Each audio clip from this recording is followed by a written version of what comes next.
Assalamualaikum warahmatullahi wabarakatuh. Alhamdulillah rabbil alamin, wassalatu wassalamu ala rasulillahil karim wa ala alihi wa sahbihi ajma'in, wa ba'd. Fa ahbaballahi wa ahbaba rasulih sallallahu alaihi wasallam, usi nafsi wa iyyakum bi taqwallahi faqad fazal muttaqun, fala tamutunna illa wa antum muslimun. Faqala ta'ala ya ayyuhalladzina amanu taqullaha haqqa tuqatih wa la tamutunna illa wa antum muslimun.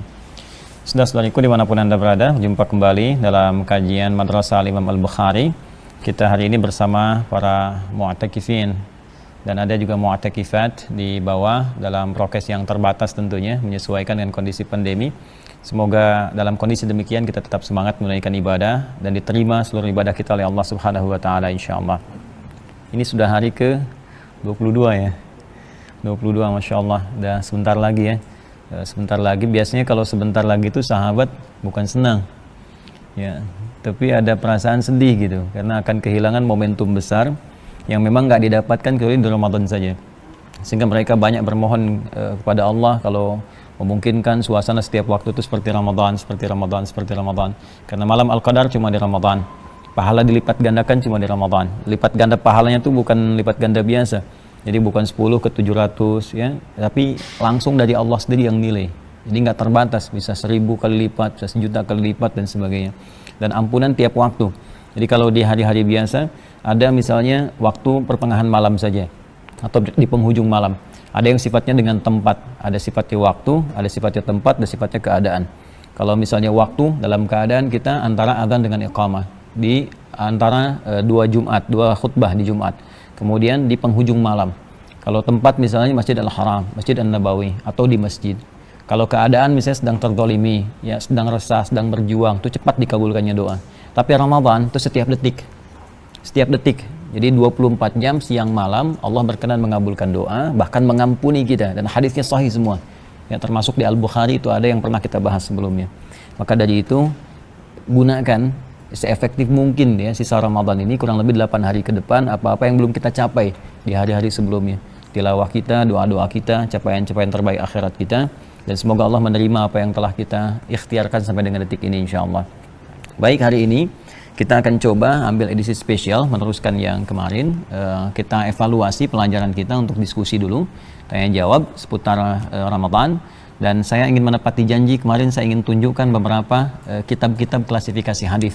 Kemarin kita belajar tentang 4 jenis ya kitab hadis kan. Jadi kalau kita mau nyari hadis untuk dalil ibadah kita, itu bisa langsung spesifik, karena sering ada pertanyaan, kalau saya pengen begini Ustadz, hadisnya beli kitab apa gitu kan. Nah ini jangan semua dipikirkan Al-Bukhari, semua ada di Al-Bukhari, tidak begitu caranya. Ya, sekali lagi ada 4 jenis, 4 klasifikasi ya dari kitab hadis. Yang pertama disebut dengan jami'. Ya, kemarin saya tunjukkan ini yang Imam Al-Bukhari, ini yang saya punya, ini baru isinya hadis utuh. 97 pembahasan, tema ada di sini. Ya, ini baru hadisnya saja, belum ada syarah. Ya, saya ada koleksi lagi 3 syarahnya, ada yang 4 jilid, ada yang 11, 12 jilid. Ya, yang paling populer yang 12 jilid, yang karya Ibnu Hajar Al-Asqalani, dikenal dengan Fathul Bari. Ya, dikenal dengan Fathul Bari, karya Ibnu Hajar Al-Asqalani. Ini baru yang kitabnya saja. Nah, ini kitab jami' namanya. Jadi jami' itu adalah kitab yang mengumpulkan hadis-hadis Nabi, berisi informasi yang komprehensif, sifatnya masih luas, aspeknya masih luas ya. Jadi disusunnya dengan bab-bab umum keseharian Nabi. Diurutkan ada 97 bab, 97 pembahasan di Sahih Al-Bukhari ini. Jadi kalau Anda misalnya mau mencari tentang, saya pengen cari spesifik tentang iman misalnya kan, iman saya suka naik turun kayak lift ya, kalau lagi naik semangat ibadah, kalau lagi turun sholat fardu aja kadang terlambat. Nanti di sini bisa dibuka misalnya pembahasan khusus tentang tema iman. Di tema yang kedua, Kitabul Iman, ada 57 hadis. Nanti diajarkan kita oleh Nabi bagaimana caranya naikin iman dan jaga supaya nggak turun. Ya, Kitabul Ilmi misalnya kan di kitab yang ketiga. Ini spesifik sekali. Cara belajar bagaimana supaya cepat ingat, tidak mudah lupa. Kemudian juga bagaimana mengatur pola belajar. Sampai Nabi punya majlis untuk ibu-ibu di hari Senin. Ada kapan ngajar para sahabat kan. Nanti ada bab militer, ada bab pemerintahan, ada bab macam-macam. 97. Ini yang paling populer. Karena itu ini disebutnya Sahih Al-Bukhari itu singkatan. Ya, nama lengkapnya Al-Jami' Al-Musnad Al-Mukhtasar, ya Al-Jami' Al-Musnad As-Sahih Al-Mukhtasar min umuri Rasulillah sallallahu alaihi wasallam wa sunanihi wa ayyamihi. Nama lengkapnya itu. Ya, coba diulang. Ya, karena kepanjangan disingkat kan jadi Sahih Al-Bukhari. Tapi nama kitab di dalam bahasa Arab itu itu bukan nama biasa, bukan hampa makna. Jadi menunjukkan kandungan isinya. Ya, Al-Jami kitab saya ini isinya luas, temanya luas. Al-Musnad, tapi saya telusuri sumbernya terhubung kepada Nabi. As-Sahih, saya pastikan validitasnya. Al-Mukhtasar, ini nggak bertele-tele, isinya cuma hadis. Saya berikan keterangan sedikit kalau ada dari para ulama. Min umuri Rasulullah SAW terhimpun di sini yang bisa saya dapatkan dari semua hal yang terkait dengan Nabi yang mampu saya dapatkan. Ya, wa sunanihi wa ayyamihi, dan kesehariannya selama 24 jam. Jadi ini. Kemudian Imam Al-Bukhari punya murid dan tentunya kan ajalnya terbatas, ya, beliau hidup meninggal dunia. Kemudian Al-Imam Muslim muridnya pun menyusun juga, ya, dengan metode yang sama dengan Al-Bukhari tapi lebih sistematis. Jadi kalau kita mau cari kitab jami yang lebih sistematis juga, ya, nah nanti ada yang kedua namanya Sahih Muslim, yang ini kitabnya. Ya, ini yang ada syarah Imam An-Nawawi, saya punya 9 jilid, ya, ini. Jadi yang ini teman-teman sekalian diantara tambahannya mengumpulkan apa yang Imam Al-Bukhari juga belum dapatkan, karena saat beliau meninggal kan ini masih hidup, jadi masih bisa nyari, ya. Nah nanti di luar ini saya tidak datangkan ini, kalau nggak cukup nanti mejanya.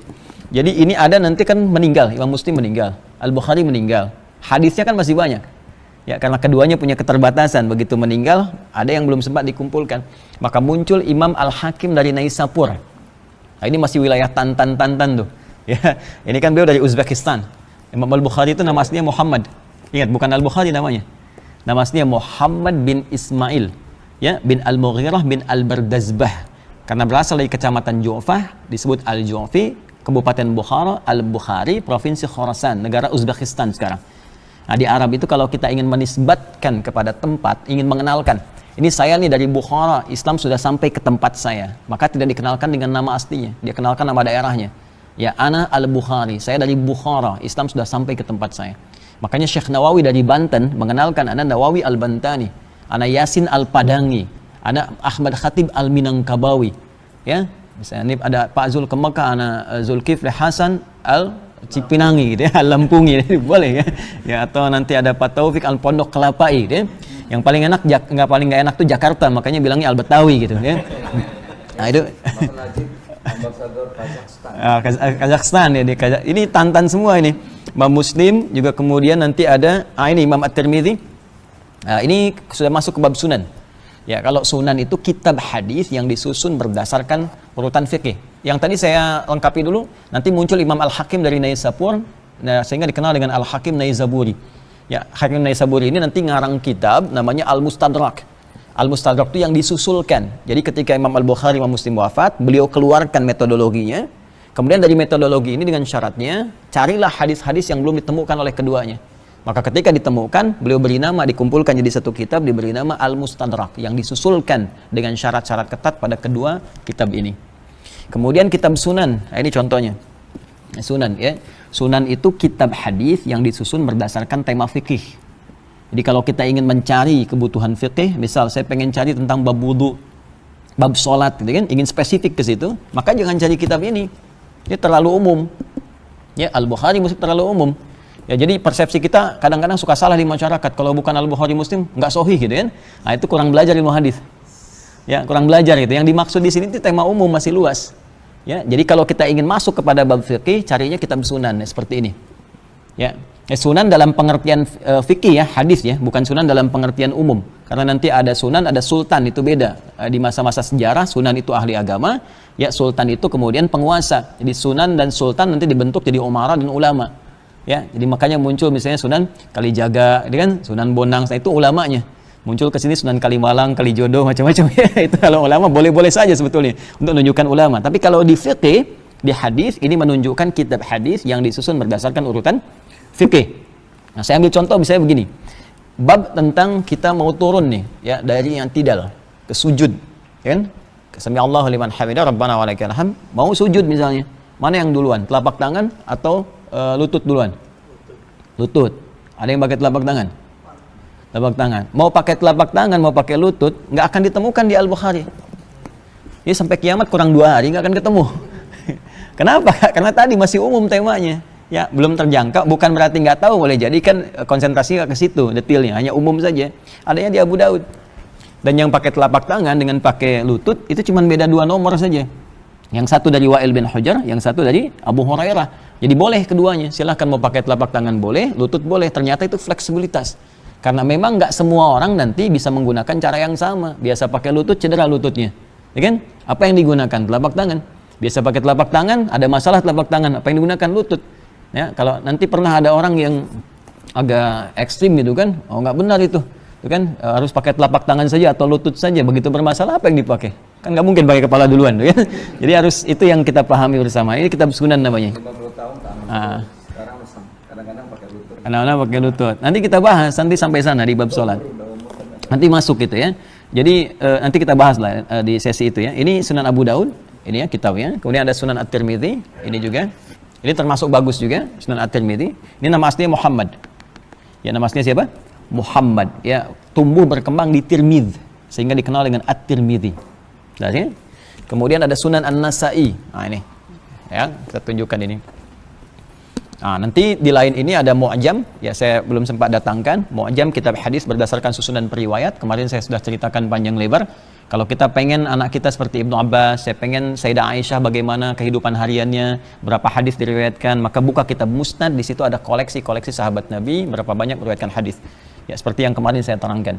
Kemudian yang terakhir adalah kitab Mu'jam, kalau kita ingin nyari tematik dalam hadis. Saya pengen nyari tema ini, tema itu, ya. Kemudian urutan alfabetisnya seperti apa? Nah, itu cari kitab Mu'jam. Yang paling populer kalau Musnad Imam Ahmad, kalau Mu'jam At-Tabrani. Baik, itu janji saya sudah ditepati kemarin. Jadi sekarang mari kita masuk kepada inti bahasan. Izin teman-teman sekalian dimanapun Anda berada, saudara-saudariku, ini pertanyaan yang masuk kepada kita. Ada juga yang semalam, ada yang baru masuk. Nanti kita cair saja diskusi kita. Kita bacakan dari sini dulu, nanti setelah itu kita buka dari sini, barangkali teman-teman ada yang mau dikonsultasikan terkait dengan persoalan Ramadan, nanti kita bahas dengan merujuk kepada hadis-hadis yang bersumber dari Nabi Sallallahu Alaihi Wasallam. Ini saya bacakan dulu, nanti kalau ada yang mau jawab juga boleh. Baik. Dari Instagram, Bismillahirrahmanirrahim, dari akun Rifki Mauliansyah. Izin bertanya Ustadz, baik, manakah yang lebih baik, sholat tarawih ba'da isya berjamaah di masjid, apa sholat sendirian di rumah tapi dilakukan tengah malam? Ya, mana yang paling bagus? Ya, sholat berjamaah di masjid tarawihnya ba'da isya, ataukah dilakukan di rumah tapi sendirian tengah malam? Ya, karena setiap pertengahan bulan Ramadan sampai akhir Ramadan, masjid di tempat saya selalu sepi jamaah karena banyak yang ingin melaksanakan tarawih di rumah sendirian tengah malam. Syukran atas jawabannya.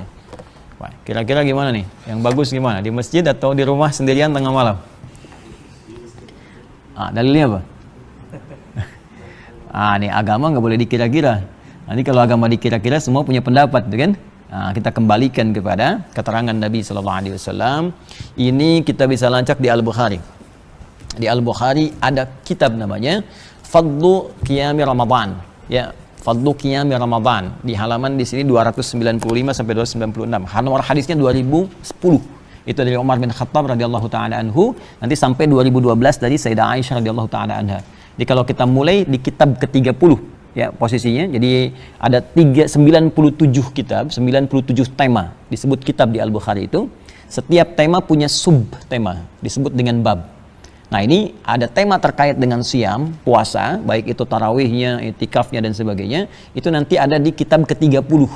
Ya, tema ke-30. Setiap babnya nanti ada turunannya. Bab tentang ini nanti kita temukan tentang bab tarawih dan bab keutamaan tentang bangun malam. Nomor hadis 2010 halaman 296 kalau saya tidak keliru di kitab ini.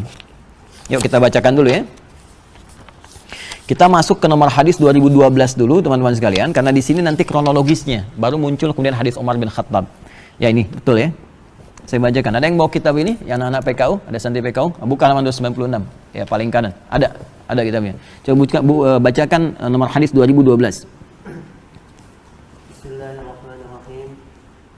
Qala haddatsana Yahya bin Bukair, haddatsana Laits an Uqail an Ibn Shihab, akhbarani Urwah anna Aisyah radhiyallahu anha. Tahan di sini. Jadi yang terakhir ini, itu paling akhir. Ini yang mendapatkan sumber langsung dari Nabi. Jadi Al-Imam Al-Bukhari itu kan nggak pernah berjumpa dengan Nabi, ya kan? Beliau belakangan, kan baru lahir, Nabi sudah meninggal dunia. Dari mana dapat info dari Nabi? Untuk menentukan validitas itu apakah benar dari Nabi, maka perlu dilacak. Beliau terima dari siapa? Dari siapa sampai ke Nabi. Nah, urutan transmisi periwayat ini di ilmu hadis disebut dengan sanad namanya. Informasi yang disampaikan dari Nabi disebut matan. Hadis itu mesti memenuhi unsur sanad dan matan. Seperti sayap pesawat terbang, ya sayap burung. Jadi kalau satu cacat dia nggak bisa terbang. Maka kalau nanti bermasalah di sanadnya, hadisnya akan turun kualitas. Ya, yang paling bagus itu nanti punya 5 unsur. Disebut hadis sahih itu punya 5 nanti syaratnya. Mattasala isnaduhu binaqlil adid dhabiti anil adid dhabiti min ghairi syudzudin wala illatin qadihah. Harus bersambung semua urutan nih, nggak boleh putus tengah-tengah, nggak boleh hilang satu. Nggak boleh cacat misalnya ada persoalan. Kalau nanti di tengah-tengah hilang nih, kok dari si fulan langsung lompat ke si fulan beda misalnya 20 tahun nggak pernah ketemu, nanti disebut hadis mu'dhal, bisa turun status. Ada hadis marfu, jadi yang harusnya sahih bisa jadi dhaif nantinya. Ya. Kemudian beda ingatan sedikit saja. Kemarin bilang titik, sekarang koma. Itu beda hadis tuh, statusnya turun. Jadi hadisnya nanti dari sahih jadi hasan. Nanti itu terminologinya Imam Tirmidzi. Itu saking ketatnya kualifikasi hadis. Jangan sampai nyampaikan dari Nabi salah informasi. Ya, kayak kemarin kan dari sholat tarawih dengan witir, witirnya hilang kan. Berhenti nyampe sini, cuman tarawihnya aja gitu. Informasi padahal sampai kan. Baik, jadi kalau misalnya kemarin bilangnya titik atau 1 menit kemarin titik sekarang koma, nah itu berubah. Nah, jadi nanti berkurang ingatannya disebut dengan dhabit namanya. Dhabit itu kekuatan ingatan. Dan harus terukur semua sama gitu ya, nggak boleh beda-beda. Nah, itu kalau sedikit kurang jadi hadis hasan. Nah, jadi di sini tersambung keseluruhannya sampai ke Nabi Shallallahu Alaihi Wasallam. Dan kita ini yang paling penting, mesti belajar di rawi yang terakhir. Ya, rawi terakhir itu orang pertama yang langsung menerima dari Nabi, sumber primernya. Nah, nanti dari orang-orang ini kita bisa kumpulkan, Imam Ahmad yang pernah kumpulkan di kitab Musnad namanya. Itu biasanya memberikan banyak inspirasi kepada kita. Bagaimana seorang pebisnis masih bisa belajar hadis dari Nabi seperti Ibnu Abbas punya 200 hadis. Ya, bagaimana seorang panglima ya seperti Khalid bin Walid itu ya. Kemudian siapa lagi, Abu Ubaidah bin Al-Jarrah, bahkan Umar bin Khattab punya hadis dari Nabi. Termasuk Sayyidah Aisyah. Ini Sayyidah Aisyah itu punya 2010 hadis dari Nabi. Abu Hurairah 3 tahun baru masuk Islam punya 7.000 hadis. Ya, bagaimana visinya? Beliau menyimpulkan, karena Abu Hurairah itu asal namanya Abdus Syams asalnya. Jadi penyembah Majusi, nggak puas di Majusi masuk Kristen. Bingung di Kristen, ada info dari orang-orang, ada Nabi di Madinah, datang ke Madinah, melihat akhlak Nabi, keterangan Nabi, meyakinkan masuk Islam. Begitu menemukan keyakinan dari beliau, ya, karena di Islam itu tidak dipaksa, nggak boleh paksa orang, baik dengan cara halus apalagi kasar. Jadi begitu menemukan keyakinan itu, masuk Islam, ganti nama jadi Abdurrahman. Ya, Abdurrahman. Nah, lihat visinya. Beliau memberikan satu gambaran kepada kita, saya ini terlambat. Karena saat masuk Islam, Nabi sudah usia 60 tahun, tahun 7 Hijrah, 3 tahun lagi meninggal. Ya, karena melihat Nabi sudah sepuh, beliau menyimpulkan saya terlambat keduluan oleh orang lain. Karena saya terlambat, maka saya harus tingkatkan 2 kali lipat, 3 kali lipat dibandingkan teman-teman yang lain untuk belajar kepada Nabi SAW. Jadi ditingkatkan semangatnya. Kalau yang lain nunggu di majlis Nabi, beliau nunggu di depan rumah Nabi. Kemana Nabi pergi diikutin itu. Sehingga 3 tahun ini efektif bisa mengumpulkan hadis lebih banyak dibandingkan dengan yang lain. Persis seperti anak 5 tahun fokus belajar Quran, anak 50 tahun atau orang 50 tahun banyak pekerjaan yang lain. Sehingga anak 5 tahun misalnya bisa hafal 30 juz. Ya, nah ini dimanfaatkan betul. Nah, ini gambaran kepada kita kalau tidak ada terlambat dalam belajar agama. Ya, kapanpun keadaan kita ada itu, tingkatkan lagi semangatnya, tingkatkan sebagai bekal kita untuk kembali pada Allah Subhanahu wa taala. Yang kedua, Abu Hurairah itu punya keunggulan cepat mempraktekkan. Jadi kalau kata Nabi A, seketika dipraktekkan. Kata Nabi, sayangi jangan hanya manusia, pada hewan, pada tumbuhan, itu dipraktekkan. Begitu pulang ketemu anak kucing kecil liar. Anak kucing kecil liar dalam bahasa Arab disebut Hurairah. Ya, kucing besarnya disebut Hurrah.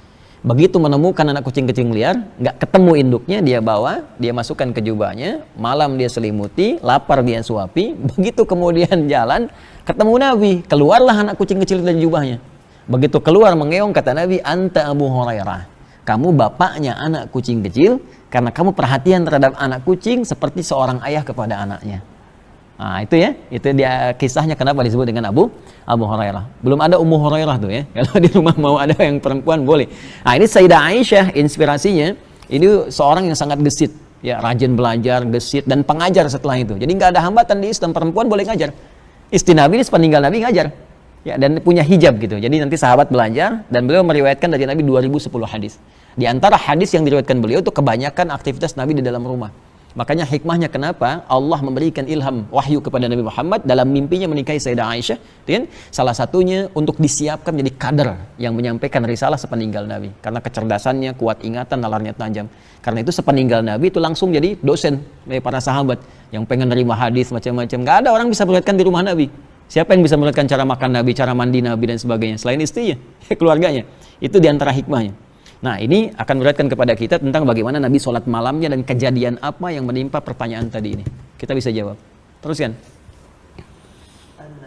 عائشة رضي الله عنها أخبرته أن رسول الله صلى الله عليه وسلم خرج ليلة من جوف الليل فصلى في المسجد وصلى رجال بصلاته فأصبح الناس فتحدثوا فاجتمع أكثر منهم فصلوا معه فأصبح الناس فتحدثوا فكثر أهل المسجد من الليلة الثالثة فخرج رسول الله صلى الله عليه وسلم فصلوا بصلاته فلما كانت الليلة الرابعة عجز المسجد عن أهله حتى خرج لصلاة الصبح فلما قضى الفجر أقبل على الناس فتشهد ثم قال أما بعد فإنه لم يخف علي مكانكم ولكني خشيت أن تفرض عليكم فتعجزوا عنها فتوفي رسول الله صلى الله عليه وسلم والأمر على ذلك. Pertanyaan ini yang tadi ditanyakan, mana yang lebih baik, sholat di rumah tengah malam ataukah di masjid berjamaah? 15 abad yang lalu pertanyaan yang sama pernah disampaikan ya oleh seorang bernama Urwah radhiyallahu taala anhu ya kepada Sayyidah Aisyah. Aisyah kemudian jawab. Jadi tadi yang saya sampaikan, sepeninggal Nabi sallallahu alaihi wasallam, Sayyidah Aisyah ngajar kan di bagian rumahnya, kemudian dikasih hijab, sahabat-sahabat terima hadis. Ya, persis seperti inilah terus disampaikan kemudian oleh Sayyidah Aisyah sebuah kisah. Apa kata beliau tadi yang disampaikan, saya persingkat ya. Jadi anna Rasulullah sallallahu alaihi wasallam kharaja lailatan min jawfil lail. Kebiasaan Nabi itu kalau beliau masuk malam-malam Ramadan, itu beliau tunaikan ya salat tarawihnya di pertengahan malam.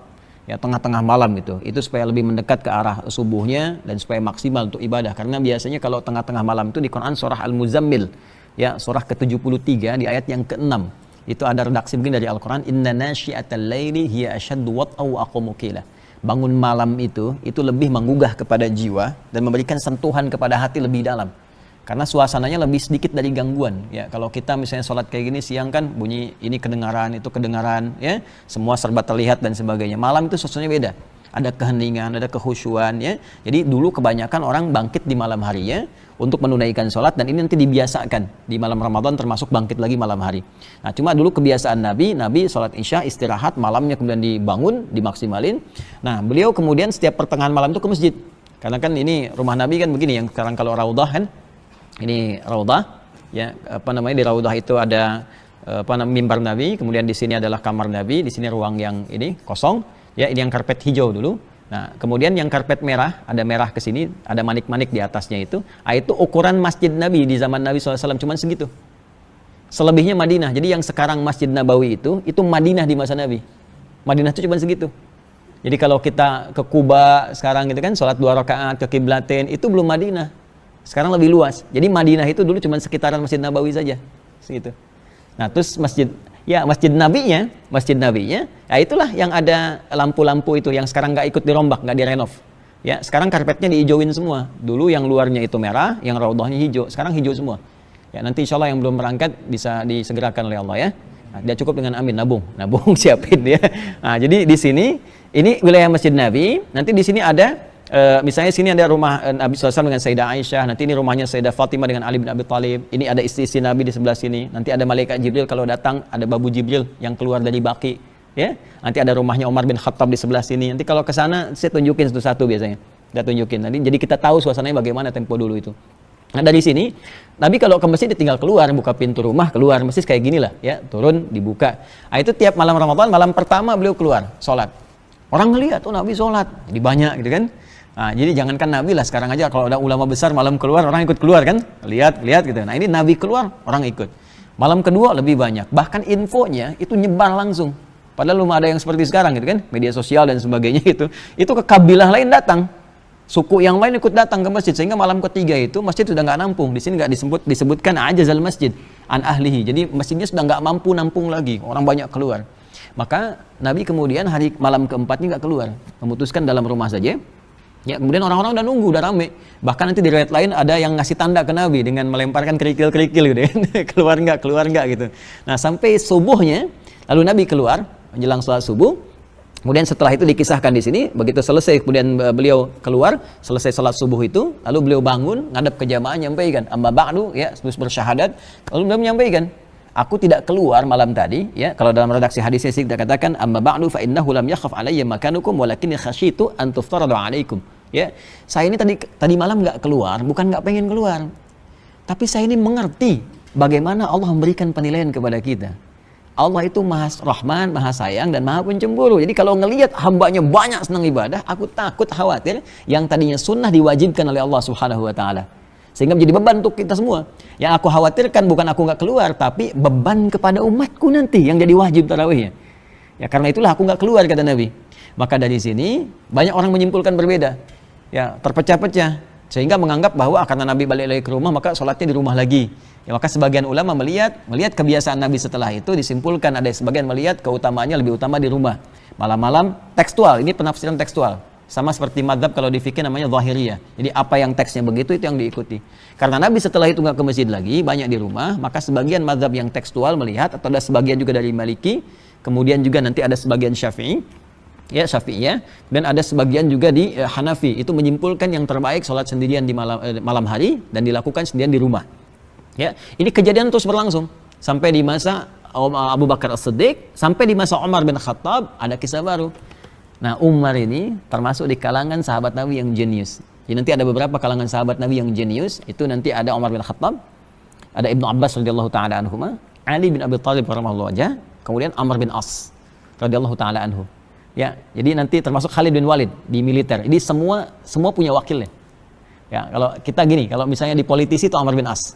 Nanti para politisi wajib belajar tuh, Amr bin As tuh luar biasa itu. Ya, nanti ada lihat kisahnya bagaimana.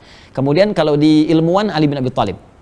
Ya, di pakar-pakar tafsir itu ada Ibnu Abbas radhiyallahu taala anhu. Kemudian kalau di militer Khalid bin Walid. Di bisnis Abdurrahman bin Auf. Jadi semua itu punya begawannya sendiri. Itu dahsyat itu. Nanti Imam Al-Bukhari ada teorinya di sini. Semua dibikin bab pembahasan. Misalnya di bisnis Kitabul Buyu', gimana caranya sukses cepat, berkah, dapat dunia akhirat. Ada di sini.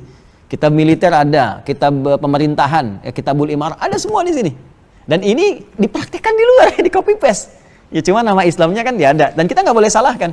Ya orang mau pakai kan, ya kita harus koreksi ke dalam diri kita sendiri kan. Kenapa kita yang punya, kita coba nggak praktekkan dalam nilai-nilai luhur kehidupan. Nah, saya mau kembalikan ke sini teman-teman sekalian. Jadi di masa Umar bin Khattab, Umar melihat.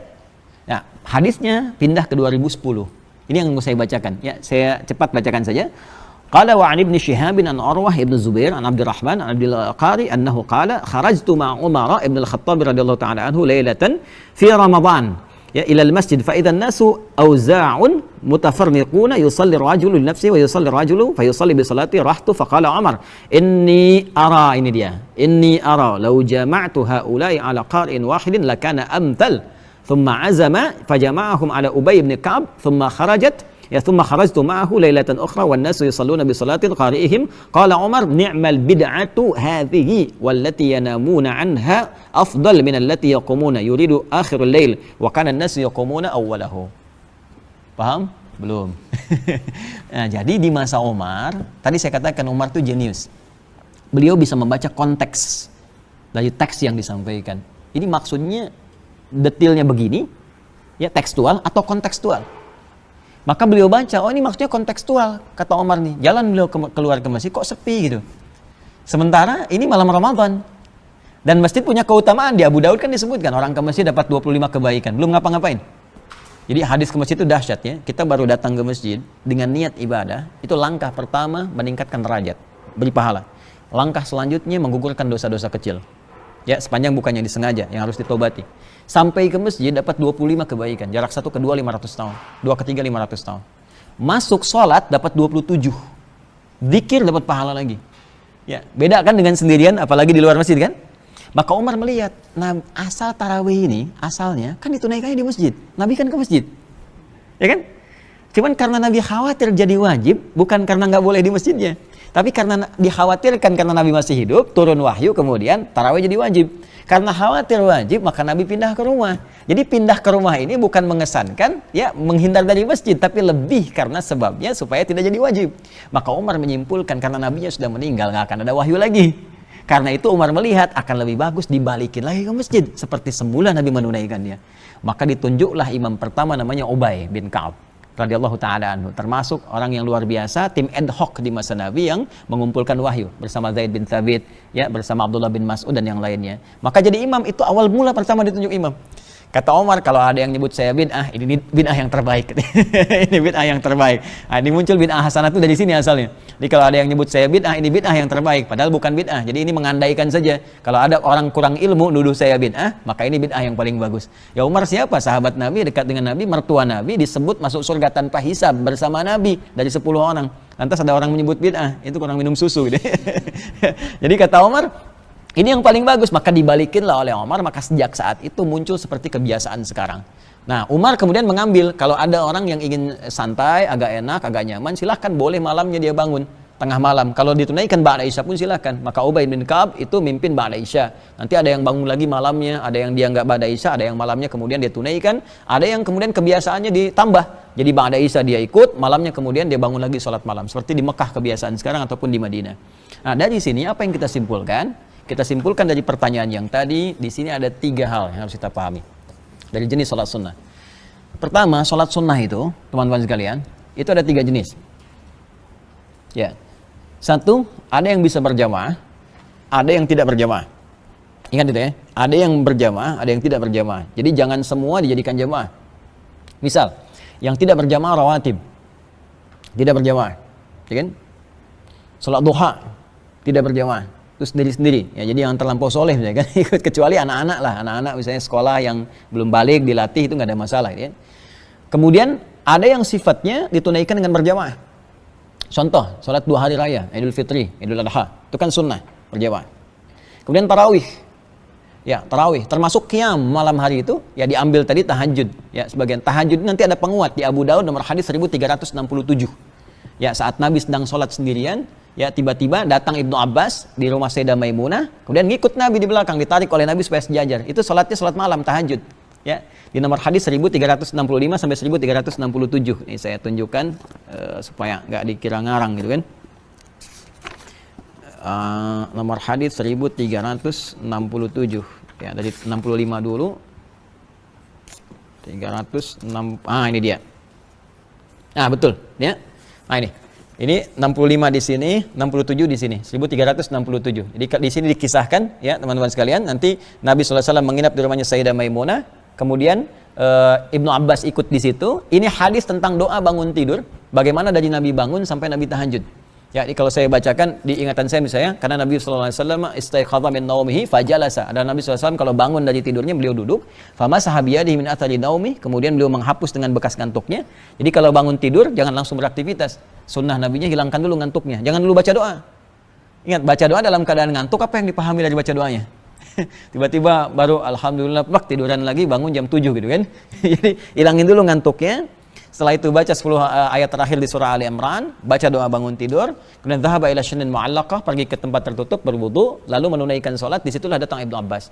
Ya, jadi begitu datang, beliau menyampaikan, saya salat di samping Nabi, ditarik oleh Nabi sejajar, lalu Nabi salat 2 rakaat, kemudian 2 rakaat sampai witir 1. Ini yang asalnya salat malam formulasi 2-2-2-2 ujungnya 1 atau 3. Asalnya di sini di Abu Daud. Ya, kalau yang formulasi 4-4-3 itu di Al-Bukhari, riwayat Sayyidah Aisyah. Adalah Nabi SAW kalau di rumahku, di rumah Sayyidah Aisyah bersama Sayyidah Aisyah itu salatnya 4 kemudian 3. Kalau di rumah Sayyidah Maimunah 2 kemudian 1. Ini petunjuk kepada kita kalau jadi imam lihat makmumnya. Ya, kalau makmumnya misalnya nyantai, enak, biasa, ya silahkan 2, ya kan? Tapi kalau makmumnya misalnya punya kekuatan atau ada dalam kondisi yang buru-buru atau bagaimana bisa 4-4-3, nggak ada masalah. Senyamannya di situ, ya. Baik, yang salah yang tidak belum tentu salat, karena belum tentu salah karena sunnah. Sunnah itu boleh dikerjakan kalau uzur yang nggak berdosa gitu kan. Hati-hati itu di fikih, jangan sampai keliru, ya. Jadi ini asalnya. Jadi yang pertama ada yang boleh berjamaah, ada yang tidak. Jadi ini dalil tarawih boleh jamaah, tahajud boleh jamaah. Walaupun tahajud nanti ada detil. Ada yang mengatakan kata ulama asal tahajud itu sendirian. Kalaupun berjamaah ada 2 hikmahnya. 1, mendidik keluarga terdekat ya untuk meningkatkan ketakwaan pada Allah seperti ngajar anak-anak tadi dan sebagainya. Di rumah suami jadi imam buat istri, buat anak-anak ya. Atau yang kedua, ingin menambah kekhusyuan dengan hadirnya seorang ulama, syekh atau imam yang bagus untuk dibacakan, mengembalikan kekuatan kita dekat dengan Allah. Nah, ini di hari-hari Ramadan yang dibiasakan di Mekah juga bangun lagi malamnya, di Madinah begitu. Nah, jadi ini yang pertama, sifat jamaah dan tidak. Yang kedua, ada yang ditunaikan di rumah yang utama, ada yang ditunaikan misalnya di masjid yang utama, dan ada yang khusus di lapangan. Ya, baik. Jadi yang di rumah itu umumnya sholat-sholat yang ditunaikan dengan tidak berjamaah pada umumnya. Ya, biasanya kalau rawatib ya, yang nggak melekat dengan sholat fardunya, itu kan rawatib itu melekat. Nabi biasanya kan sholat di rumahnya dulu, begitu kemudian setelah sholat sunnah baru beliau berangkat ke masjid, kan? Baik, kemudian ba'da itu pun selesai sholat fardunya, beliau balik ke rumah, kemudian tunaikan sholat sunnahnya di rumah. Kalau catatan rumahnya dekat dengan masjid. Kalau rumahnya dekat dengan masjid. Ya kalau ini misalnya dari Bengkulu pengen subuhan di sini 2 rakaat sebelum subuh di Bengkulu, ya ke sini udah selesai gitu kan. Pesawatnya udah telat. Jadi nggak ada masalah kalau kita ada uzur tunaikan di masjid, nggak ada masalah. Cuma kalaupun kemudian kita bisa tunaikan di rumah, kalau rumah dekat dengan masjid lebih bagus.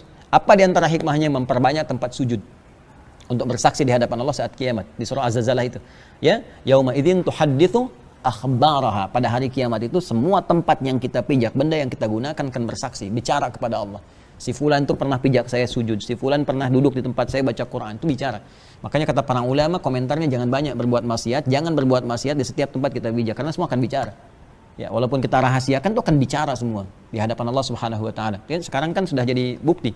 Ya, di scan, bisa dicek, bisa dilihat sidik jari, macam-macam kelihatan, udah bicara di dunia aja udah ditampakkan. Ya, di dunia udah tampak, apalagi di akhirat, kan?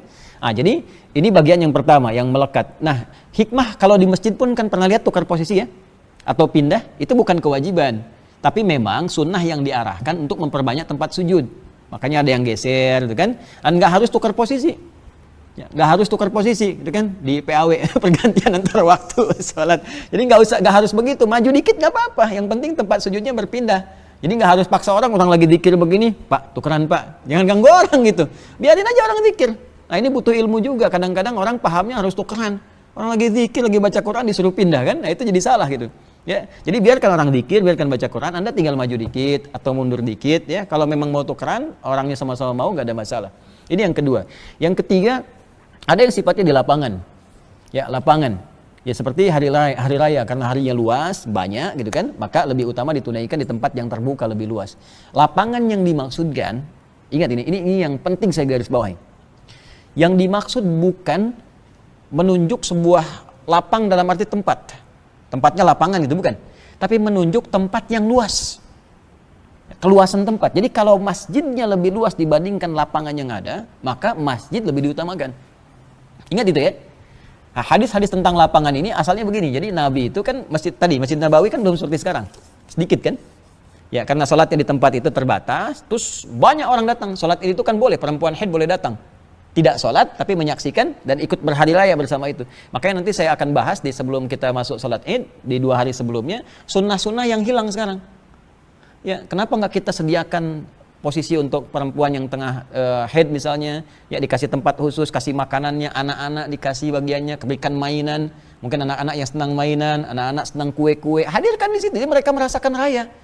Orang-orang tuh dulu sampai tanya lagi, mah kapan lagi ada raya semacam ini? Jadi kita harus wujudkan suasana sampai anak-anak nanya, kapan lagi Idul Fitri? Kapan lagi begini? Ini kan kesan itu nggak terbangun, mau datang nggak ada space-nya, nggak ada tempatnya, jadi suasananya nggak terasa. Ya, di suasana takbir dan sebagainya, kenapa beda jalan untuk saling sapa, jadi suasananya gembira gitu. Ya, karena suasananya demikian, masjid nggak cukup, maka Nabi pindahkan, sholatlah di lapang, cari tempat lebih luas, disebut dengan musalla. Maka carilah keluar, tempat lebih luas, geser keluar. Nah, kalau hujan, kata Nabi di Al-Bukhari, balik lagi ke masjid. Ya, ikut sholat ikut, kalau hujan, maka sebagian kasih ini isyarat, kalaupun ada mendung atau apa, boleh pasang tenda, gitu kan, untuk memperluas. Tapi lihat, coba cek di Madinah sekarang. Masjid Nabawi halamannya dengan masjid lebih luas dibandingkan lapangan bola yang ada di situ. Makanya Idul Fitri, Idul Adha sholatnya pada di masjid. Jelas ya? Di Masjidil Haram sholatnya pada di masjid. Kenapa? Karena tempatnya lebih luas dibandingkan dengan lapangan yang ada. Nah ini yang tidak melulu harus tekstual. Jadi ada di sebagian tempat kalau nggak di lapangan nggak sunnah ini kan ya. Padahal masjid halamannya alisan nih ke depan lebih luas dibandingkan dengan lapangan depan. Ada lapangan pingpong, ada lapangan bulu tangkis. Ini halaman lebih luas. Maka kalau sudah ada keluasan di masjid dengan areanya lebih luas, maka itu diutamakan dibandingkan dengan ke lapangan yang lebih sempit. Jelas ya? Baik. Nah dari sini kita simpulkan pertanyaan tadi baru kita jawab. Saya bisa jawab dengan cepat tadi itu begini, tapi saya ingin tunjukkan kami belajarnya begini. Ya, jadi dalil sini, ambil sini, kumpulkan semua, baru dirumuskan jadi satu, baru keluarlah produk dalil. Jadi fikih itu produknya. Untuk merumuskan itu ada ilmu, ada usul fikih, ada qawaid fikih, ada dasar bahasa dan sebagainya, baru keluar ini. Maka apa jawaban dari pertanyaan ini? Jawabannya kalau bisa dilangsungkan di masjid dengan berjamaah, dengan konsepsi seperti sekarang di Masjid Nabawi, di Madinah, ya, ataupun di Mekah, atau seperti kita sekarang di sini, itu lebih bagus karena pahala lebih banyak didapatkan. Ya, pahala ke masjid, pahala intikaf, pahala bagus malam harinya sholat, kan, dan berjamaah sifatnya pahala meningkat lebih. Tapi kalau misalnya ada hajat-hajat spesifik atau kondisi di masjid tidak kondusif, seperti terlalu cepatnya bacaan yang tidak sesuai standar. Ya, standar paling cepat, boleh cepat, namanya hadar. Ya, jadi ada 3 jenis metode cara bacaan Quran di tajwid, 1 hadar, kedua tawassut, ketiga tiwal. Hadar itu menjadikan semua mad itu 2 harakat. 2 harakat itu 1 detik. Kalau saya sekarang ngajarnya pakai detik. Ya, kalau harokat orang tanya, 2 harokat tuh misalnya pakai doma, pakai fathah gitu. Maksudnya panjang. 2 harokat tuh harokat yang begini, tambah 1 lagi. Jadi panjang. Kalau 4 harokat, harokatnya 4 jadi lebih panjang. Begitu saya hitung ketukan, ternyata detik yang paling enak. 2 harokat itu 1 detik. Jadi kalau 4 harokat misalnya, itu 2 detik. 6 harokat 3 detik. Jadi kalau kita baca Bismillahirrahmanirrahim ke Alhamdulillahirrabbilalamin, jedaknya misalnya 2 harokat cuma 1 detik. Bismillahirrahmanirrahim. Alhamdulillahirrabbilalamin. Ya, kalau kita mau jadikan 4 harakat, maka 2 detik. Bismillahirrahmanirrahim. Ya, Alhamdulillahirabbilalamin. Nah, 2. Ya, 6 harakat, 3 detik. Nah, jadi kalau kita mau ambil yang paling standar, hadar cepat namanya, jadikan semua bacaan madnya yang panjang-panjang semua cukup 1 detik saja, kecuali mad wajib muttasil. Mad wajib muttasil itu yang ada huruf hamzah di 1 kalimat seperti ulaika, maka jadikan 5 atau 6 harakat. Itu saja. Ya, saya baca misalnya Al-Fatihah ya. Kalau kita mau jadikan cepat kurang lebih begini. Bismillahirrahmanirrahim. Alhamdulillahirabbilalamin. Arrahmanirrahim. Maliki yaumiddin. Disambung wasal boleh. Bismillahirrahmanirrahim. Alhamdulillahirabbilalamin. Arrahmanirrahim. Maliki yaumiddin. Iyyaka na'budu wa iyyaka nasta'in. Ya, dan harus tertib. Tertib itu jangan yang 1 detik, yang 2 detik. Bismillahirrahmanirrahim. Alhamdulillahirabbilalamin. Arrahmanirrahim. Maliki yaumiddin. Nah, itu enggak boleh. Ya, harus tertib. Nah, kalau hadarnya sebatas itu enggak ada masalah.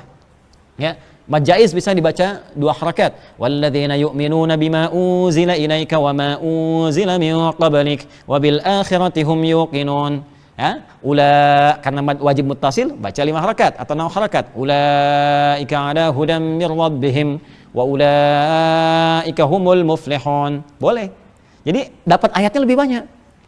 Jadi ini ada yang keliru nih. Sekarang kebanyakan imam rata-rata itu ngejar lagu. Lagunya dibanyakin, yang dibaca ayat cuma 1. Sementara pahala itu yang dikejar setiap huruf kan 10. Makanya imam dulu lagu nggak bagus-bagus nggak apa-apa, yang penting sesuai tajwid, ayat dibanyakin.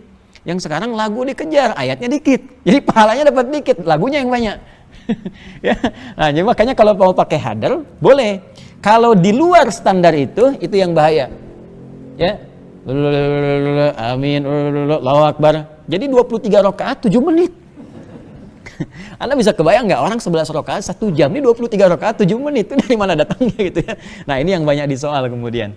Jelas ya, jadi kalau di masjid kondisinya seperti itu, maka kita pelan-pelan. Jangan bersikap jelek dulu, kan? Jangan langsung udah simpulkan, ini begini, tak. Ini orang belum tahu. Kalau belum tahu diberitahu, bukan dimarahi. Fikirnya begitu, orang belum tahu diberitahu. Maaf, kalau ada tetangga muslim dia, saya tanya sedikit ya, ada tetangga muslim, nggak pernah mau ke masjid. Padahal dia mampu, jaraknya cuma 5 meter dari masjid, nggak pernah mau ke masjid. Apa hukumnya? Kalau nggak tahu katakan wallahu alim. Apa hukumnya? Ada yang bilang bakar rumahnya, bakar. Kan begitu. Hukumnya ajak dia ke masjid. Fikih dakwah didahulukan. Ya, sebelum masuk ke fikih muamalah, dakwah dulu. Karena mungkin dia belum tahu. Ya, Nabi itu ngasih bahasa majas kiasan. Orang nggak ke masjid, ya kan? Kemudian tetangga masih nggak ke masjid, seperti suasana terbakar rumahnya, karena lebih baik dibakar rumahnya. Maksudnya apa? Kepanasan. Panas itu maksudnya apa? Dia kan dengar orang sholat, dia kan dengar ini. Harusnya ada gejolak dalam jiwa dia. tapi nggak ke masjid. Apa yang menjadikan dia ke masjid? Bantu dia supaya ke masjid, dakwahi. Kalau saya dulu pernah praktekkan waktu di Lebak Bulus, ada informasi demikian, saya bilang gampang itu caranya.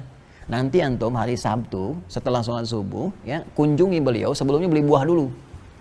Ya datang ke situ.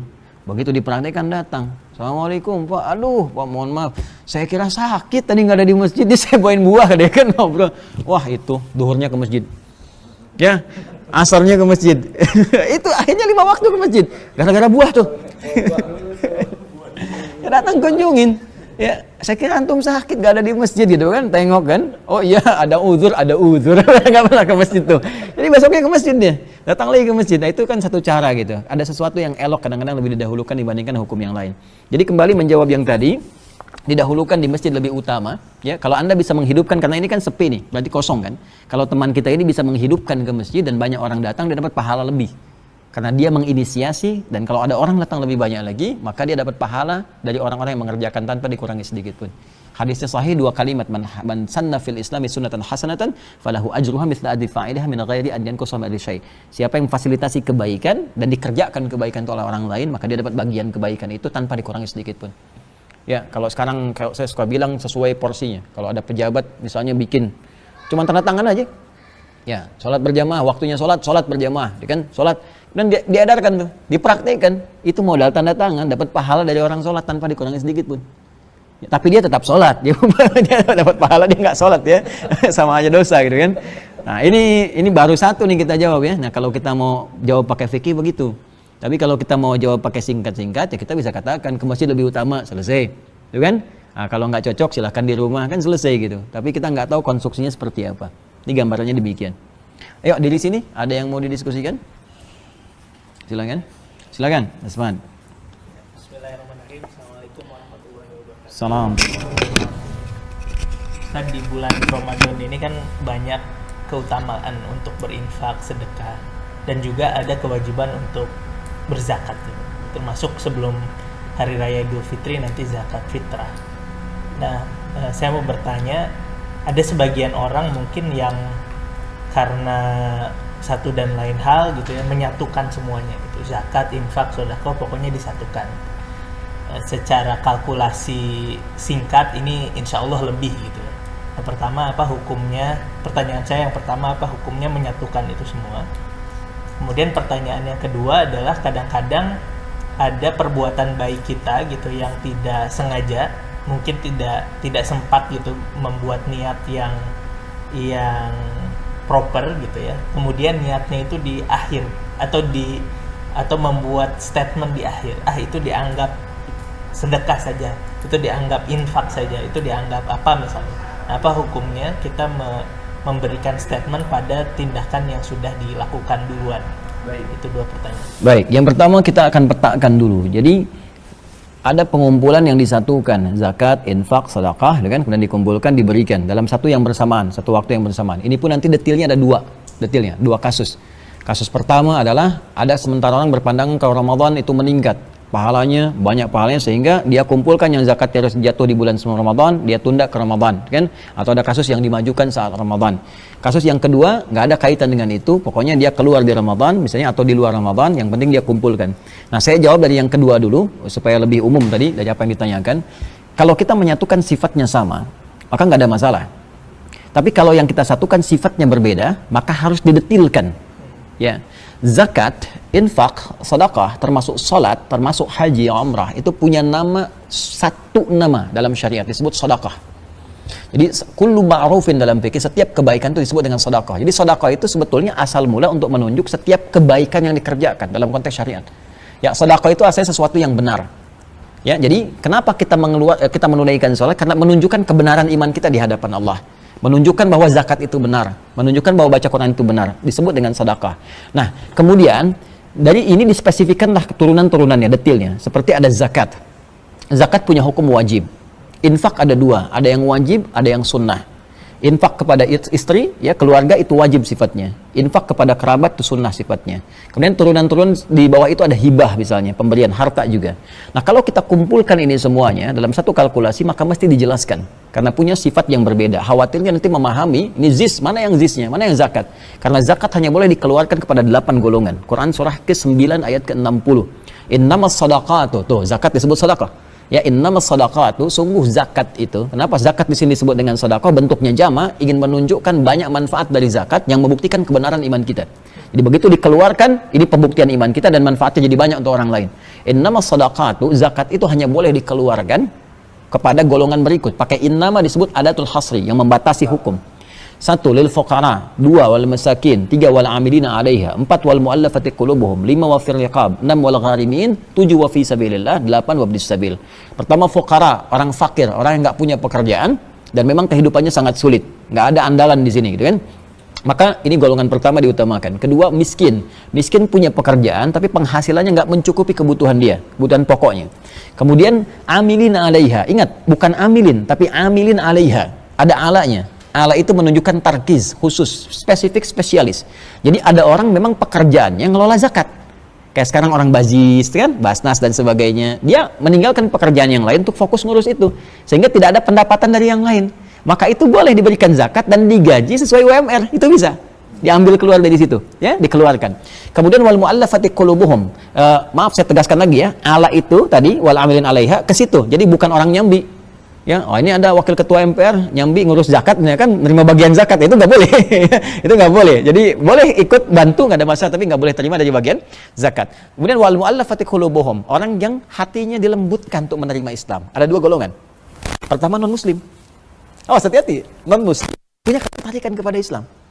Ini yang mu'alaf ya, karena nanti yang miskin juga nanti ada konteks umumnya. Untuk yang non-muslim, kalau kita tinggal di daerah non-muslim yang banyak, Islamnya sedikit, bisa diberikan ke sana. Ini ada orang yang tertarik kepada Islam, sering dengar kajian, ya, terus kita boleh bantu tuh.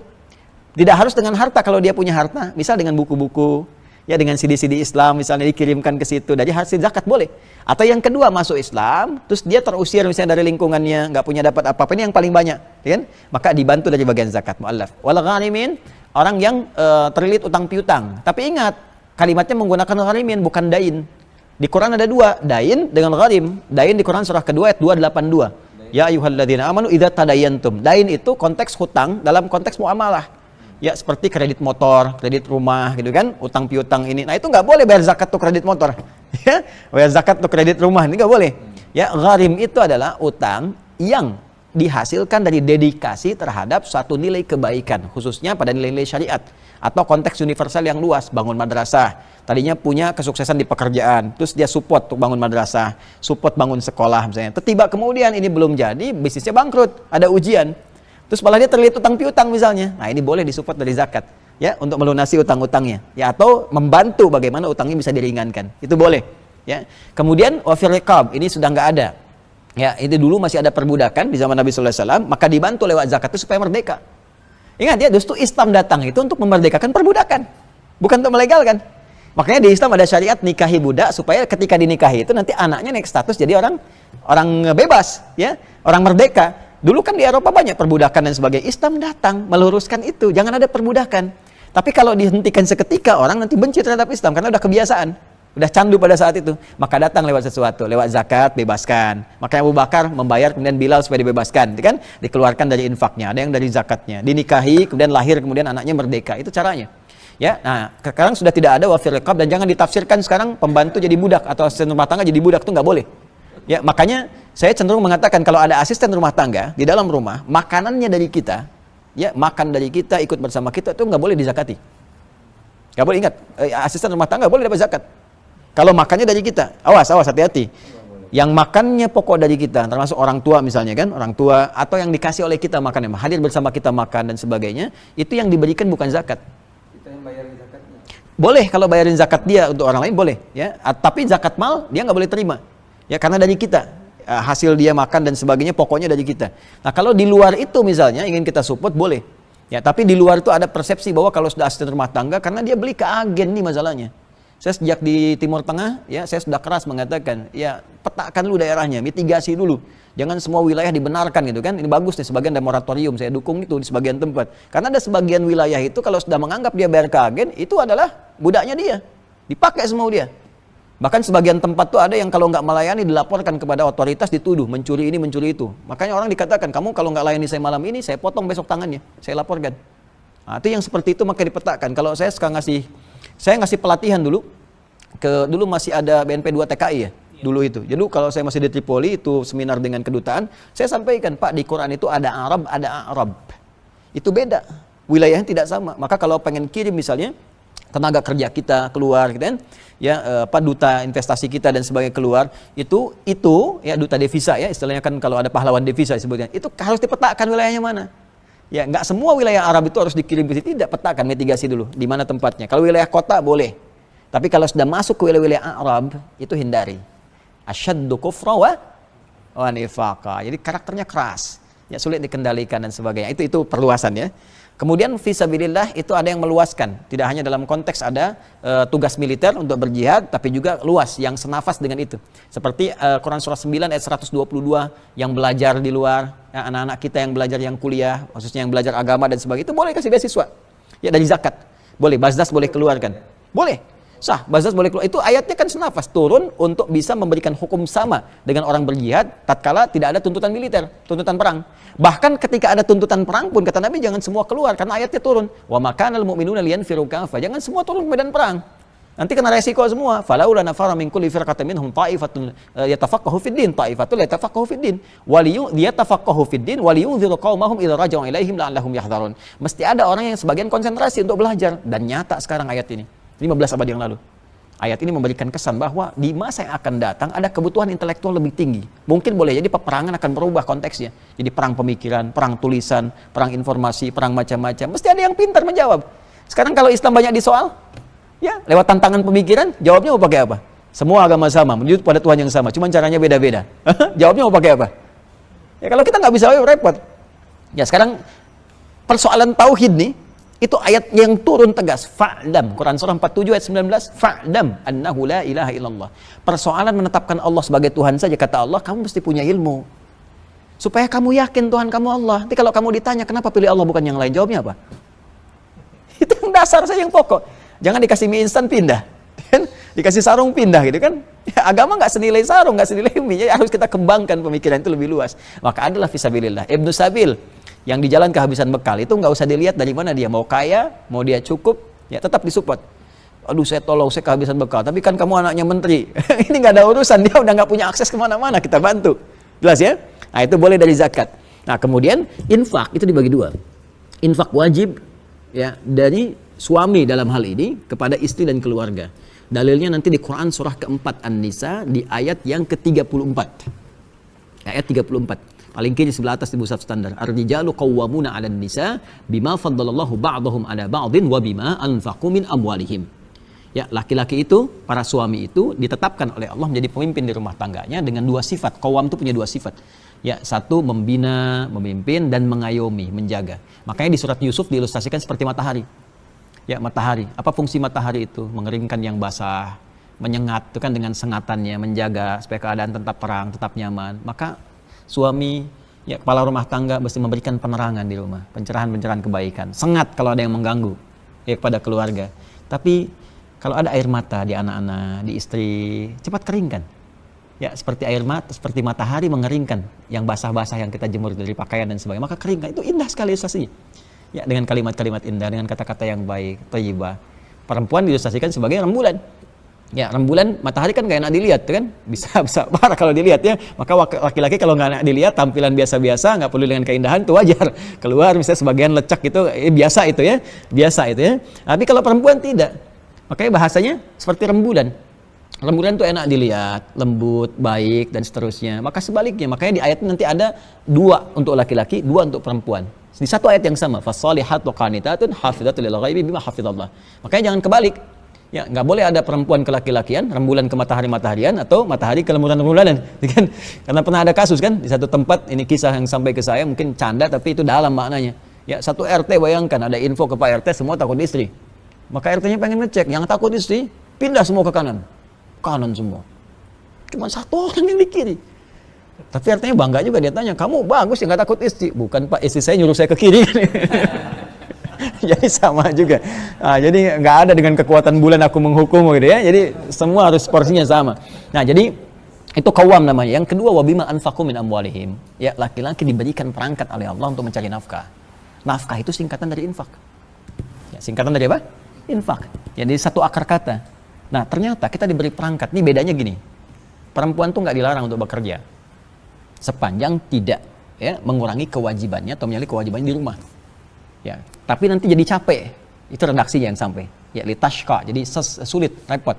Ya, jadi kalau misalnya ada anak yang harus dirawat, diberikan ASI dan sebagainya, maka di rumah itu lebih utama. Dan berdosa kalau dia keluar kemudian ya mengabaikan kewajibannya dalam rumah. Kalau dia pun kemudian dapat, ini bedanya. Kalau dia dapat sesuatu misalnya dari hasil pekerjaan dia, hobi atau apa dan sebagainya, itu boleh sepanjang tidak mengabaikan kegiatan di rumah. Itu rezekinya Allah berikan hanya untuk dia saja. Ya. Tapi kalau laki-laki kemudian dia keluar, diberikan perangkat oleh Allah, dapat berapapun, maka dijadikan oleh Allah cukup untuk anggota keluarganya. Dia dapat 1 juta, dia bawa ke rumah cukup untuk anak, untuk istri dan sebagainya. Nanti akan disesuaikan dengan kebutuhan rezekinya. Jadi sudah rezeki itu sudah diatur oleh Allah, nggak akan tertukar. Dan semua akan cukup sesuai kebutuhan kita. Ya, tinggal kita mau nyari, dapat. Rumusnya itu. Ya, semuanya akan cukup. Yang miskin itu yang tidak pernah merasa cukup. Ya, itu poin. Itu miskin hakiki ya, bukan miskin ikhtiar. Miskin ikhtiar nanti diturunkan lagi.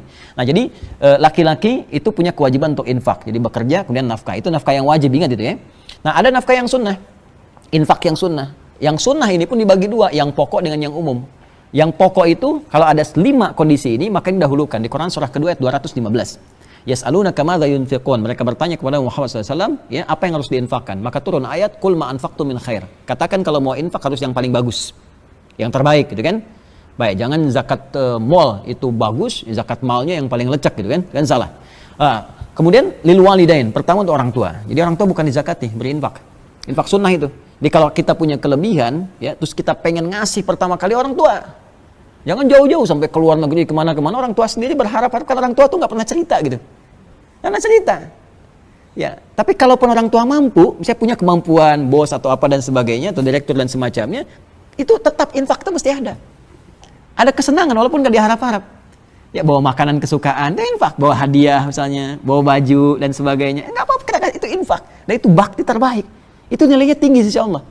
Sampai Ibnu Abbas itu di kitab Al-Adabul Mufrad, Al-Imam Al-Bukhari punya kitab lain namanya Al-Adabul Mufrad. Itu pernah ada seorang bertanya kepada beliau minta fatwa. Saya punya dosa cukup besar. Konon ada yang menyebutkan dosanya zina atau terlibat dalam sesuatu yang dosa besar lah gitu kan. Saya mau tobat, gimana caranya? Pertanyaan Ibnu Abbas satu, kamu masih punya ibu nggak? Loh, masih ada. Kamu pulang, puncakkan baktimu pada ibumu. Heran dia kan? Loh, kenapa kok harus ke ibu katanya? Karena kata Ibnu Abbas, saya nggak melihat jalan terbaik untuk memohon ampunan kepada Allah kecuali lewat bakti pada ibu. Karena beliau kan pakar Al-Quran. Di Quran itu kan pengabdian kepada ibu, ya, kemudian ayah selanjutnya, itu ditempatkan setelah kita beribadah kepada Allah, posisinya. Ya, Quran surah ke-17 ayat 23, wa qadha rabbuka alla ta'budu illa iyyahu wa bil walidaini ihsana. Allah Rabb telah menetapkan baktikan dirimu kepada Allah ibadah, kemudian puncakkan baktimu pada orang tua. Nah, dari orang tua ini dirinci di surah ke-31 ayat 14, dahulukan hamalathu ummu, ibu dulu. Nanti ada porsi ayah, ada porsi ibu. Ya, kenapa ibu disebutkan nanti 3 kali di hadis Nabi, ummak, kemudian abak? Karena nanti ibu punya 3 hal yang nggak dilakukan oleh ayah. 1, mengandung, nggak ada ayah mengandung. 2, menyusui, nggak ada ayah menyusui. Dan 3, melahirkan. Ya, mengandung, melahirkan, menyusui. Ya, jadi kalau udah laki-laki aja lah gitu ya. Perempuan aja, jangan dicari Satpol PP ditanya siapa kamu, Nia. Siapa Nia? Yang jelas Kurniadi. Kurniadi Nia. Joni Cepi gitu kan. Enggak usah jauh-jauh. Nah, ini orang tua lil walid wal aqrabin, kerabat dekat. Kerabat dekat ini bisa 2 tafsirnya. Bisa kerabat kita secara biologis, ya, misalnya ada adik, ada kakak, ada bibi, ada dan sebagainya, dia kekurangan, kasih infak.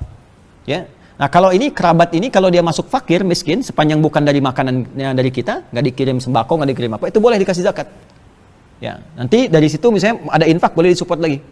Nah, ada yang kedua adalah aqrab ini wal aqrabin, kerabat dekat dalam arti tetangga kita.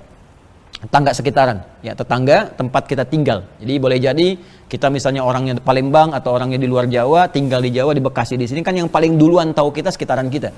Jangan sampai kita tidak berbagi, ini spiritnya, ini hikmahnya, ya. Jangan sampai tidak berbagi sehingga mereka menganggap udahlah biarin aja, kemalingan juga biarin gitu kan. Nah, ini yang berbahaya, ini spiritnya, ini hikmah diantaranya. Wal aqrabin wal yatama, yatim, anak yatim. Anak yatim ini kenapa infak? Ada hikmahnya. Kalau yatimnya fakir, yatimnya miskin, boleh disupport dengan zakat. Tapi yatimnya kaya, beda kasus. Ya, Steve Jobs meninggal, punya anak yatim. Masa mau disupport lewat zakat? Dibalik kan?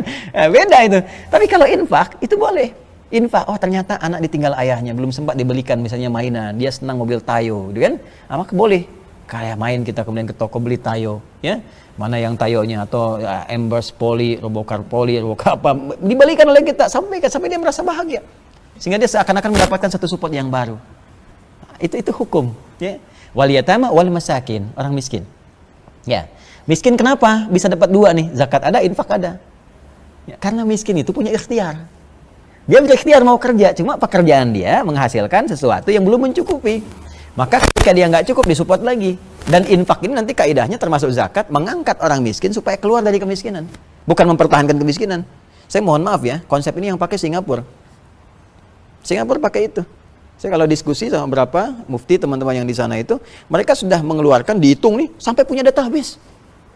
Terus si orang itu dikasih begini, nih dikasih modal kemampuan, nanti dibimbing.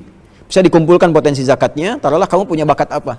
Bakatnya A misalnya, nih modal kamu kami hitung 50 juta sampai kamu mampu begini. Lalu didampingi sampai dia mampu. Dari punya kemampuan itu, dari tadinya dia menerima zakat, dia jadi muzaki. Itu harus kita kembangkan. Jadi nggak harus semua dipertahankan dalam kemiskinan, bukan. Anda dikasih zakat, belum keluar, kasih infak. Belum bisa lagi, kasih sedekah. Kalau belum bisa mampu keluar dari situ juga, ya jangan pilih jadi orang miskin. Ya, jelas ya. Kemudian wal masakin wal yatama wal masakin wabnis sabil. Ibnu Sabil disupport juga dengan infak. Kalau nggak ada zakat boleh diberikan dengan infak. Kesulitan di jalan dan sebagainya. Bukan yang modus ya, yang benar-benar ditelusuri gitu.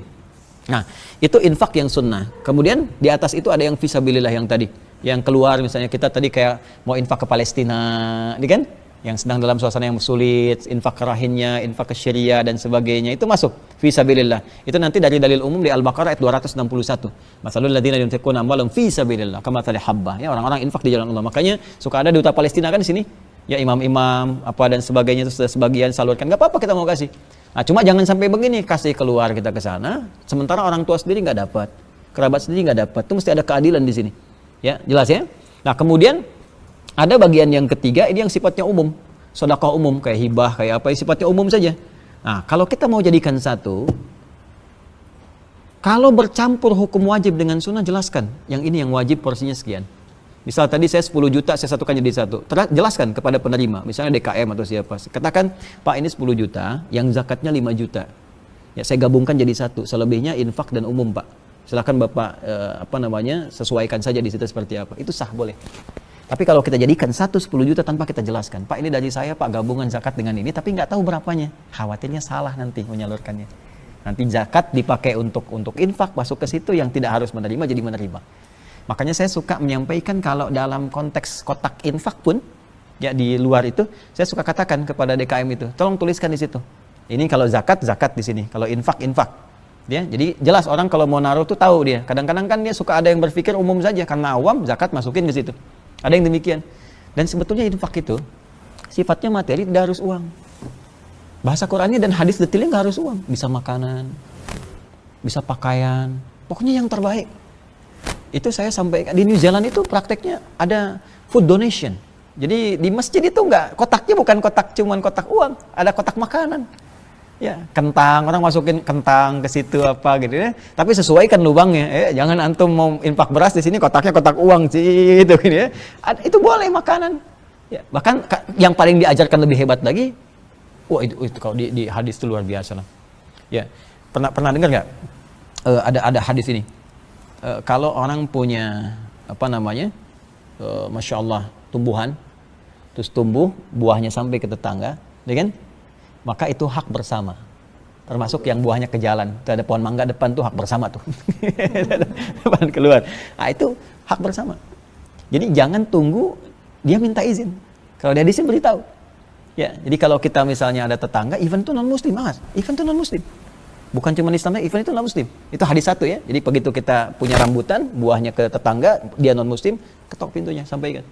Bu, Pak, mohon izin, ini ada rambutan. Ya, saya tahu punya Bapak kan. Ya, memang rambutannya punya saya, pohonnya.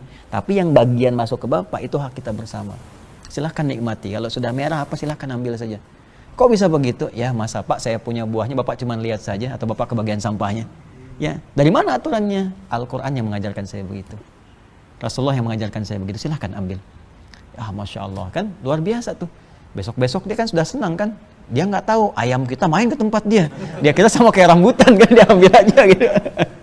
Itu indah. Apalagi belum kaidah begini tentang makanan kan. Siapa yang masak makanan baunya sampai ke tetangga, maka bagilah dia walaupun hanya kuahnya. Tapi awas tuh, terlalu kencang bilangnya kuahnya tuh ya. Jangan salah tafsir. Jangan Anda makan ayam, opor Anda makan ayamnya, kuahnya dibagi tetangga, bukan begitu. Maksud hadis ini, walaupun Anda masak cuma kuah saja. Bagi, supaya dia nggak salah paham. Wah, masak opor nih nggak bagi-bagi gitu kan. Padahal yang Anda masak apa? Misalnya bacem, tempe, bumbu opor kan bisa kan? Bagikan, atur porsinya. Tapi apakah hadis itu mengatakan kalau tetangga Anda Muslim saja? Tidak. Kan ada yang Kristen, ada yang Hindu, saudara kita, sebangsa setanah air. Ya, ada yang Hindu, ada yang Buddha, datangi. Ketok rumahnya. Ya, begitu kita ketok, kita sampaikan, ini ada makanan, mudah-mudahan bisa dibagi. Oh, Anda baik sekali. Bukan baik, Rasulullah yang mengajarkan saya berbagi. Masya Allah. Besoknya bisa ketok, bisa pakai salam, Pak. Assalamualaikum, udah salam tuh. Ya, ada apa, Pak? Cuma mau tanya, apakah Rasulullah sudah ada membagi lagi gitu? Ada lumayan tuh udah sampai situ. Nah, jadi itu kurang lebih Mas Fahad ya untuk yang pertama. Kalau sifatnya sama boleh umum. Ya, infak semua gitu. Kemudian untuk yang disatukan ini, apakah di Ramadan atau di luar Ramadan, ada juga kejadian yang tadi saya petakan di awal gitu ya. Jadi kalau dia menarik ke depan itu boleh. Misal, keluarnya harusnya Syawal.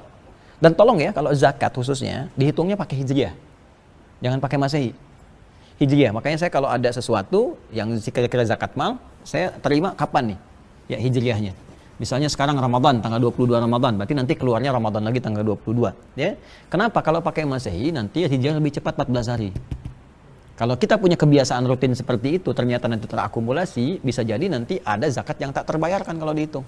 Ini yang kejadian kasus di Brunei dengan di Emirat waktu itu. Dihitung kembali, akhirnya harus bayar lagi gitu yang selama ini terakumulasikan.